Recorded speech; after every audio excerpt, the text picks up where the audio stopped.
देखिए ये second supplement है डिफरेंस बिटवीन फाक्के एंड मान।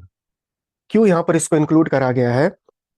क्योंकि इन दोनों ही व्याकरण का जब हम ट्रांसलेशन करते हैं तो डिक्शनरी सेम मीनिंग दिखाती है, तो इसलिए इन दोनों का डिफरेंस क्लियर होना बहुत जरूरी है। स्टूडेंट्स क्लास में इसमें बहुत कंफ्यूज होते हैं, फाक्के का मीनिंग भी ओनली आ रहा है, मान का मीनिंग भी ओनली आ रहा है, तो किसको कैसे कहाँ यूज करना है।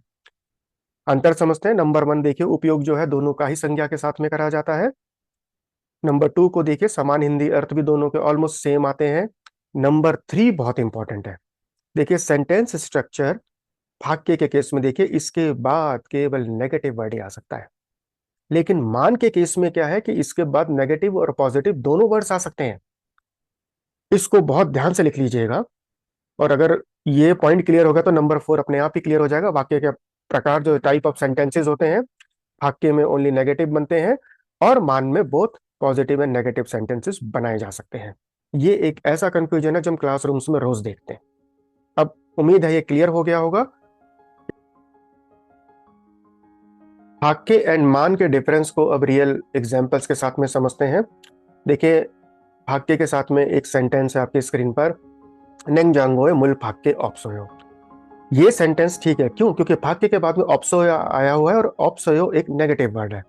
अब कई बार क्या होता है, ऐसे भी सेंटेंसेस बन जाते हैं, नेंगजांगोए मुल फाक्के इस्सोयो। इस्सोयो आते ही ये सेंटेंस गलत है, क्यों? क्योंकि इस्सोयो पॉजिटिव वर्ड है, वो फाक्य के बाद में नहीं आ सकता। अब मान के उदाहरण देखिए आप, नेंगजांगोए मुल मान ऑप्सोयो। देखिए यहाँ पर मान के बाद में नेगेटिव वर्ड ऑप्सोयो आया हुआ है, ये सेंटेंस ठीक है। और नेक्स्ट अगर आप देखते हैं, नेंगजांगोए मुल मान इस्सोयो, ये सेंटेंस भी ठीक है। इसको रैप अप करिए। भाग्य के बाद में ओनली नेगेटिव वर्ड्स आ सकते हैं, मान के बाद नेगेटिव और पॉजिटिव दोनों वर्ड्स आ सकते हैं।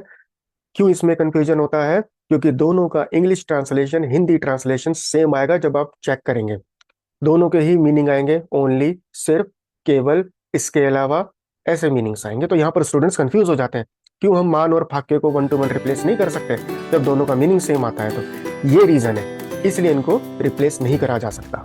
감사합니다, 여러분. 안녕히 계십시오. 다음에 뵐게요.